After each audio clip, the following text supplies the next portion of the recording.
心口，将夜光闪烁温柔。你所有。如果我不能回来，行动开始。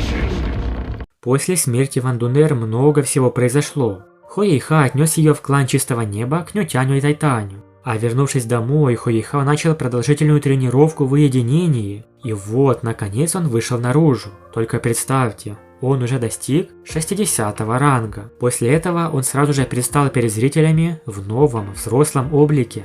Кроме того, он усвоил 3 мощные уникальные техники от Ван Дунер. Внешность Хуэйха давно обсуждалась зрителями, его старая модель не менялась уже очень долго, и многие поклонники ждали обновления. В ответ на многочисленные отзывы фанатов, создатели представили совершенно новую модель. В трейлере видно, что Хуэйхао теперь выглядит старше, это его взрослый образ. Поскольку по сюжету ему почти 20 лет, пришло время сделать его более зрелым. Новый внешний вид заметно отличается и в целом выглядит неплохо. Теперь никто не скажет, что его образ слишком детский. Судя по отзывам, зрителям в целом он понравился. Также Хуэйхао больше не был в инвалидном кресле. Как так получилось?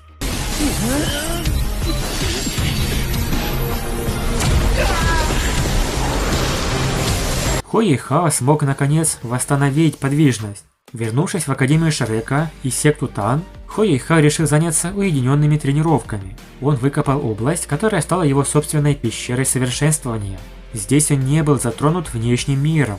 Он совершенствовался в абсолютной тишине. В этот раз его решимость походила на «сделай или умри». Если он не достигнет своей цели, он не уйдет. Его цель была проста. Он хотел снова открыть меридианы в своих ногах, позволив энергии предельного льда, которую он поглотил в источнике инь-янь, полностью течь по всему его телу. Так прошло почти полмесяца. За это время он полностью успокоил свое сердце. Хотя он никак не мог подавить свои мысли, он медленно возвращался к напряженности работы того времени, когда он только поступил в Академию Шрек. В этом совершенствовании он делал все возможное, чтобы улучшить себя. В то же время он пытался объединить свою духовную силу, ментальную силу, свой предельный лед, свои духовные глаза и даже свою некромантию, которую он извлек из божественного закона некромантии, в одно целое. Развивать боевого духа предельного атрибута было труднее всего, пока человек не обладал 7 кольцами. Однако, поскольку духовная сила Хуэйхао увеличилась на 5 рангов после долины инь-янь, проверяющей любовь, в сочетании с его постоянным поглощением энергии предельного льда, этот процесс стал намного проще. Хуэйхао не торопился. Его целью было закончить поглощение всей энергии предельного льда в его теле, вернув подвижность в норму. Таким образом, он вернется в свое оптимальное состояние. И вот, спустя довольно продолжительный период времени, Хуэйхао наконец вышел из медитации. Он немало удивил своих товарищей, поскольку подошел к ним на своих ногах. Сюй Санши был шокирован. «Ты можешь ходить?» Тем, кто появился перед Сюй Санши и вызвал у него такой восторг, был никто иной, как Хуэйхао, который находился на 6-м месте среди 7 монстров Шрека. Его уединенное совершенствование действительно заставило всех глубоко волноваться за него. Хуэйхао поднял правую ногу и пнул ею. Он кивнул Сюй Санши и сказал, что полностью восстановился. Все его меридианы снова свободны. Он впитал всю энергию в его теле. Изменения в Хуэйхао было трудно не заметить, после чего он Сюй Санши устроил спарринг. Когда Хуэйхао посмотрел на других товарищей, его улыбка прояснилась. После 3 месяцев одиночного совершенствования было приятно увидеть знакомые лица. Сюй Санши к этому времени уже достиг 68-го ранга и очень скоро мог стать обладателем истинного тела боевого духа. Кроме того, его щит Сюанью пробудился полностью. Хуэйхао имел 60-й ранг, но он не спешил получать свое 6-е духовное кольцо, поскольку у него было много других задач. Тем не менее, его сила возросла как никогда. После событий в долине инь-янь, проверяющей любовь, Хуэйхао получил в награду повышение 5 рангов и моментально достиг 59 уровня. А после того, как сконденсировал свою силу небес и льда в ногах и руках, таким образом вернув подвижность, его сила наконец прорвалась к 60 рангу. После чего Хуэйхао с остальными участвует в спасении заложников, что находились в Империи Солнца и Луны.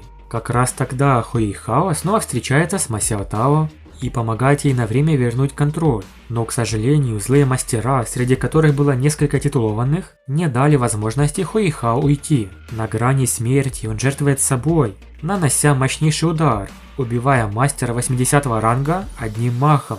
Но Ван Цюэр, которая находилась с ним, не могла так просто позволить Хуэйхао умереть. Да, именно так. Ван Цюэр жертвует собой, чтобы спасти Хуэйхао. Его шестое кольцо будет Ван Цюэр. Как же это трагично и символично по отношению к первой части Боевого континента.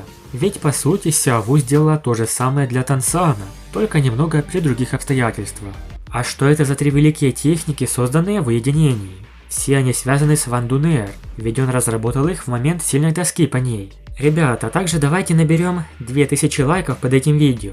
Очень нужна ваша поддержка и активность, ведь видео по Боевому континенту в последнее время набирает очень мало просмотров. Тут невольно задаешься вопросом, делать ли ролики об этом Дунхуа. Но вы можете повлиять на выход видео с помощью лайка, комментария и подписки. И эти три приема называются «Три абсолютных техники Хао Дун». Название Хао Дун – это сочетание первых иероглифов имен Хуэйхао и Ван Дунер. Согласно сюжету оригинального романа, из-за своей глубокой привязанности к Ван Дунер, Хуэйхао вложил все чувства в создание собственных духовных навыков и в итоге смог пробудить три особых приема. Это первое – кулак, тоска как бурный поток, второе – меч, мысли, что не покидают, и третье – ладонь Хао Дун, любовь сквозь века. Все три техники активируются через сильную эмоциональную связь. Чем глубже чувство Хуэйхао, тем мощнее эффект.